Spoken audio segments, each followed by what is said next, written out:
Assalamualaikum warahmatullahi wabarakatuh. Rabbi sholli sholli wa yassir amri wahlul 'uqdatam min lisani yafqahu qawli.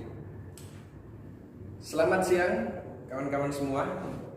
Kita diciptakan oleh Allah Subhanahu wa taala tentunya dengan anugerah yang sangat besar, sangat agung sehingga kita masih diberikan nikmat sehat. Ini merupakan kenikmatan yang sungguh besar dan wajib kita bersyukur kepada Allah Subhanahu wa taala. Cara kita bersyukur adalah dengan menjalankan perintahnya dan menjauhi larangannya, yaitu dalam penerapan beberapa akhlak-akhlak terpuji. Kebalikannya adalah sifat atau akhlak tercela, yaitu perbuatan yang menyimpang dari ajaran Allah Subhanahu wa taala yang nantinya akan memberikan mudarat bagi orang lain maupun diri sendiri, dan nanti pelakunya akan mendapatkan hudud dari Allah Subhanahu wa taala. Kawan-kawan semua, di sini kita akan membahas mengenai hudud. Apa toh itu hudud? Mari kita simak pembelajaran kali ini.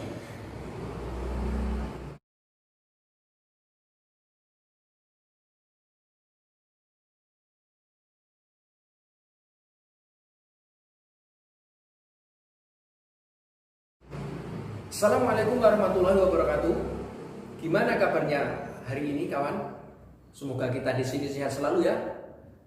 Dan kita di sini akan membahas mengenai hudud. Jangan sampai kita ngantuk dan jangan sampai kita terlewatkan karena ini adalah materi yang sangat menarik. Mari kita cuci mata terlebih dahulu.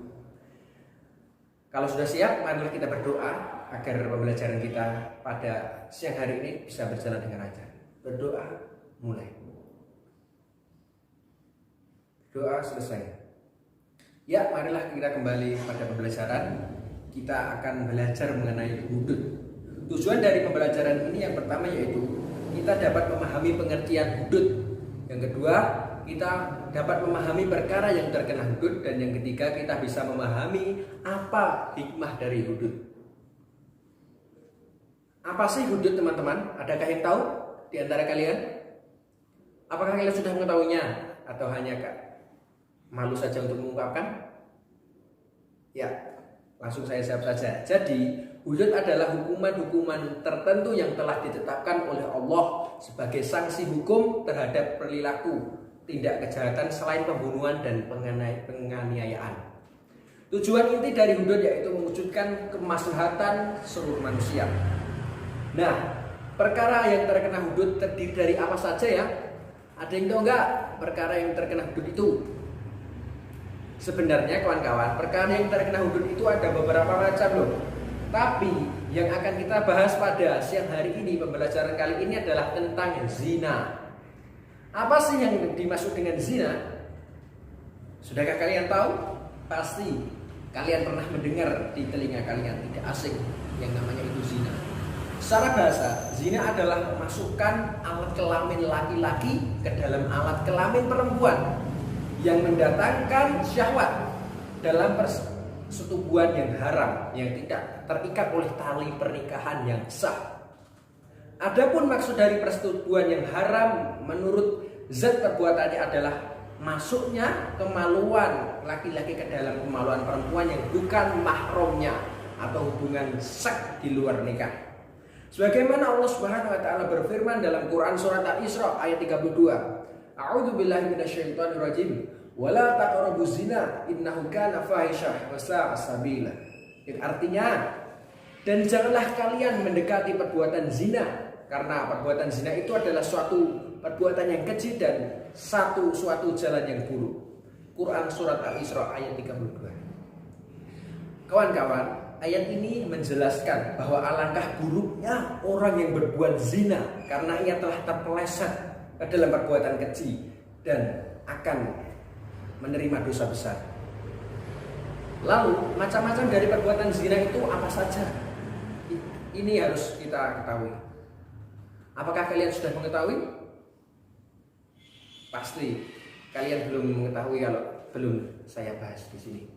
Coba kita perhatikan macam-macam perbuatan zina itu ada dua. Yang pertama, zina muhsan, yaitu perbuatan zina yang dilakukan oleh seseorang yang sudah menikah. Contohnya selingkuh, terus hubungan seks di luar nikah. Ungkapan seseorang yang sudah menikah mencakup suami, istri, janda atau budak. Lalu had atau hukuman yang diberlakukan pada pezina muhsan adalah dirajam, dibalangi watu, ngasih mati di hadapan orang banyak, halayak ramai.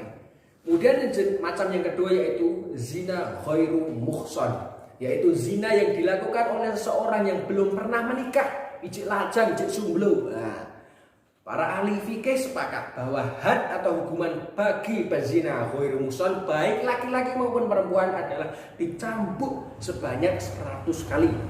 Ingat, perbuatan zina itu dilarang oleh Allah Subhanahu wa taala. Sekarang kita pelajari lebih lanjut akibat buruk dari perbuatan zina itu apa saja. Yang pertama, zina itu akan menghapus pahala amal baik kita. Yang kedua, tentunya mendapatkan dosa besar dan akan disiksa di neraka Allah Subhanahu wa taala. Yang ketiga, dikucilkan oleh tetangga-tetangga kita karena menyelisih norma sosial dan norma agama.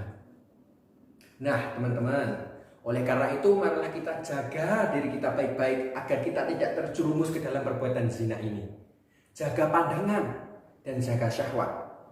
Ingat pesan Nabi Muhammad SAW, untuk menjaga syahwat kita disunahkan untuk berpuasa. Para jomblo nih. Nah, sebagai umat Islam harus bisa menghindari perbuatan zina. Karenanya nantinya kita akan memberikan dampak negatif bagi diri kita sendiri maupun orang lain. Dari pelajaran kita siang ini, hikmah yang dapat kita petik yang pertama yaitu kita harus senantiasa menjaga harga diri dan kehormatan sebagai manusia. Yang kedua, kita harus bisa menjaga ketertiban dan keteraturan rumah tangga. Yang ketiga, memunculkan rasa kasih sayang terhadap anak yang dilahirkan dari pernikahan yang sah. Dan yang terakhir, kita harus senantiasa memelihara dan menjaga keturunan dengan baik. Karena anak hasil perzinahan pada umumnya kurang terpelihara dan terjaga. Demikian pembelajaran pada siang hari ini. Sedikit yang dapat saya sampaikan, apabila bermanfaat boleh di-share. Kemudian apabila banyak kesalahan, saya pribadi mohon maaf yang sebesar-besarnya, dan yang benar datangnya dari Allah. Pada masa era lockdown ini, jangan lupa perbanyak membaca buku. Walaupun kita tidak bisa belajar di sekolah ataupun di universitas, kita bisa belajar dari rumah. Demikian, see you next time. Assalamualaikum warahmatullahi wabarakatuh.